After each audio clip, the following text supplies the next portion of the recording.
أعوذ بالله من الشيطان الرجيم. بسم الله الرحمن الرحيم.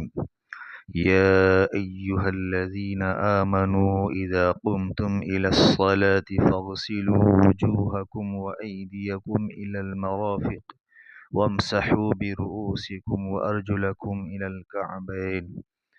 اللہ تعالیٰ کا ارشاد ہے، اے ایمان والو، جب تم نماز کے لیے کھڑے ہو تو اپنے منہ دھو لو اور ہاتھ کو کوہنیوں سمیت اور اپنے سر پر مسح کر لو اور اپنے پاؤں کو ٹخنوں سمیت دھو لو، یعنی جب تم نماز کے لیے کھڑے ہونے کا ارادہ کرو اور وضو نہ ہو تو وضو کر لو۔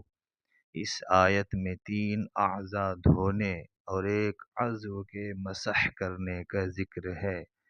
نمبر 1 چہرہ، نمبر 2 دونوں ہاتھ، نمبر 3 دونوں پاؤں۔ یہ 3 اعضاء دھوئے جائیں گے اور سر پر مسح کیا جائے گا۔